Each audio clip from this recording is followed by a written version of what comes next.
Roddy Ricch. Ce nom ne te dit peut-être rien ou au mieux t'évoque vaguement quelque chose, et pourtant.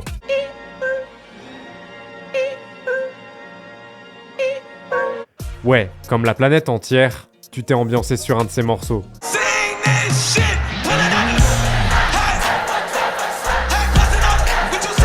Mais malheureusement pour lui, aujourd'hui, c'est plus trop la même ambiance. Niggas saying I disappeared. In my thinking, I ain't disappeared. I've been in my skin this whole time. Présenté un temps par beaucoup comme la prochaine superstar du rap, au point qu'à l'époque, ses débuts sont régulièrement comparés à ceux de géants comme Drake ou Kendrick Lamar. Entre 2018 et 2020, Roddy Ricch retourne l'industrie musicale. En témoignent ses stats stratosphériques, puisqu'au total, on parle de plus de 3 milliards de vues pour ses clips sur YouTube, plus d'une vingtaine de hits qui intègrent le top single américain, dont 2 numéros 1, et une dizaine de nominations aux Grammy Awards. Mais surtout, c'est aussi en grande partie grâce à lui que ce banger existe.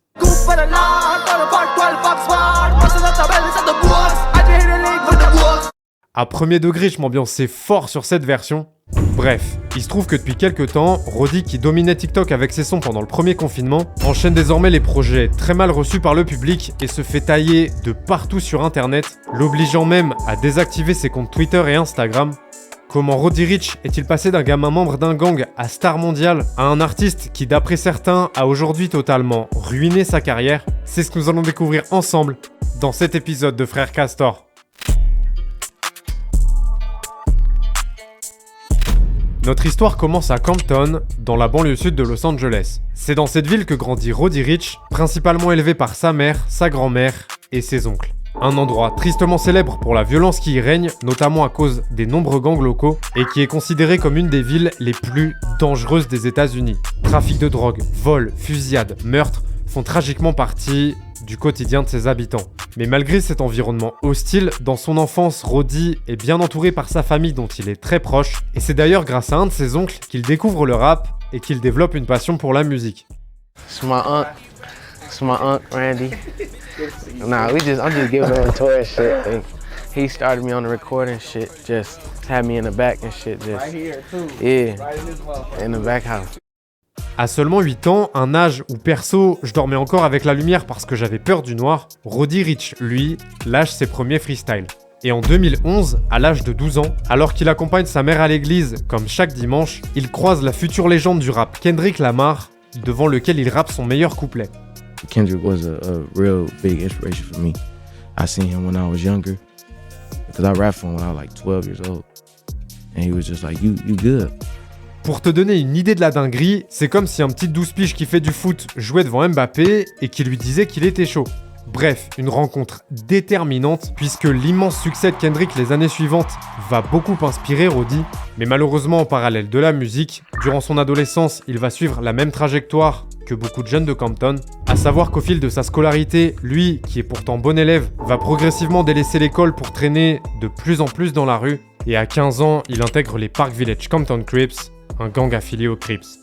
Did you grow up gang related or? Yeah. Shit, I mean, young nigga, I was like running around with my Crips, like all my cousins, like all my family, like Crips. À partir de ce moment-là, la suite est tristement assez prévisible. Roddy Ricch se lance dans la vente de drogue, les vols, les cambriolages, parce que dans son esprit à cette période-là, c'est le meilleur moyen de se faire de l'argent, et que réussir dans la musique, c'est encore qu'un rêve qu'il n'envisage pas sérieusement. Sauf que, forcément, ce choix de vie ne tarde pas à lui attirer des ennuis, puisque lorsque sa mère découvre qu'il est membre d'un gang, elle prend une décision radicale et le vire de chez elle. I left the house when I was like 16. She already knew. Like gone? Gone. Damn. Never came back. On se retrouve en 2016, ça fait près de 2 ans que Roddy enregistre régulièrement des morceaux qu'il poste sur internet, mais comme il a autant d'abonnés sur SoundCloud que Lyon n'a de points en Ligue 1 actuellement, force à vous mes Lyonnais, on est ensemble. Il continue de s'impliquer dans les activités criminelles de son gang, et ce qui devait arriver arriva, parce que cette même année, il est arrêté et incarcéré pendant 2 semaines pour port d'armes illégales, avant d'être libéré sous caution. Un court séjour en prison qui va marquer un véritable tournant dans sa vie, étant donné que depuis le lit superposé de sa cellule de 7 mètres carrés, il réalise que désormais 2 choix s'offrent à lui. Soit il persiste dans ses conneries de gang et il finira très probablement derrière les barreaux ou dans un cercueil, soit il se focalise à 100% sur sa musique pour tenter de réaliser son rêve de gosse, devenir un artiste à succès. Du coup, une fois dehors, même s'il n'a absolument aucune certitude sur sa potentielle réussite, Roddy Ricch décide de laisser la rue derrière lui et de mettre les bouchées triples dans la musique, une décision qui va avoir un impact qu'il n'aurait jamais pu imaginer, même dans ses rêves les plus fous.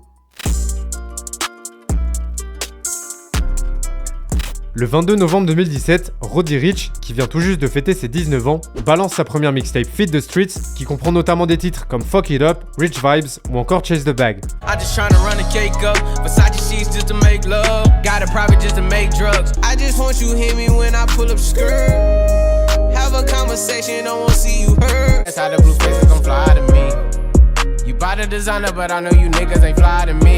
Et après des années de galère où tous les morceaux qu'il sort, même ses potes les écoutent pas vraiment parce que c'est pas ouf, ce projet-là cartonne et lui permet de se faire un nom dans le milieu du hip-hop, au point qu'il sera même repéré par les rappeurs à succès Nipsey Hussle et Meek Mill qui le prennent sous leur aile. Avec l'aide de Nipsey, pendant l'été 2018, Roddy signera d'ailleurs chez Atlantic Records, un gros label américain appartenant à Warner. Un cap ultra important puisqu'avec l'appui d'une maison disque de cette envergure, il a maintenant toutes les armes pour partir à l'assaut de l'industrie musicale. Et le 2 novembre de cette même année, il enchaîne avec Feed the Streets 2 qui cartonne encore plus. La mixtape qui comporte les hits Die Young, Every Season et Down Below est certifiée disque d'or aux États-Unis.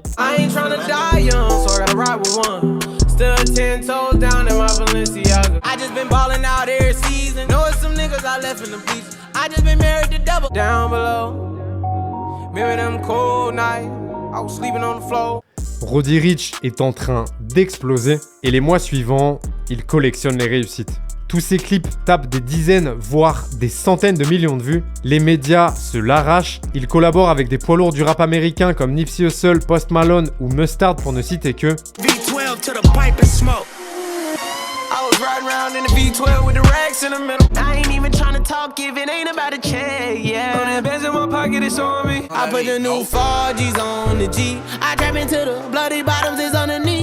Des morceaux certifiés respectivement platine, 8 fois platine et 7 fois platine aux États-Unis. En parallèle, pour la première fois de sa vie, il fait aussi une tournée en Europe à guichet fermé en première partie de Post Malone.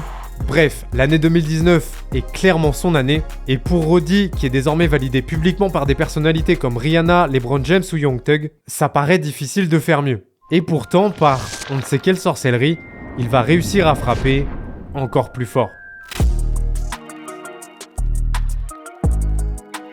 Le 6 décembre 2019, Roddy Ricch sort son premier album, Please Excuse Me for Being Antisocial.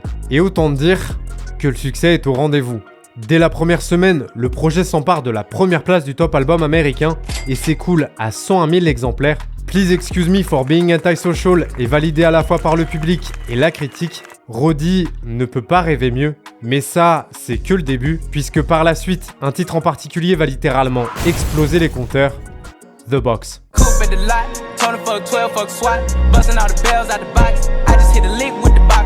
Durant les semaines qui suivent la sortie de l'album, Internet découvre le fameux gimmick.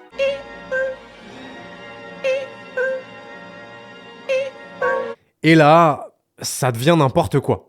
Les mèmes utilisant le morceau inondent les réseaux, si bien que la chanson devient ultra virale, notamment sur TikTok. Dans la foulée, The Box s'empare de la première place du top single américain, une place qu'il conservera pendant 11 semaines consécutives. Le titre sera également numéro 1 dans 7 pays différents et sera même plus tard certifié diamant aux États-Unis. Bref, tu l'as compris, The Box est un hit planétaire qui marquera l'année 2020, au même titre que des morceaux comme ceux-là.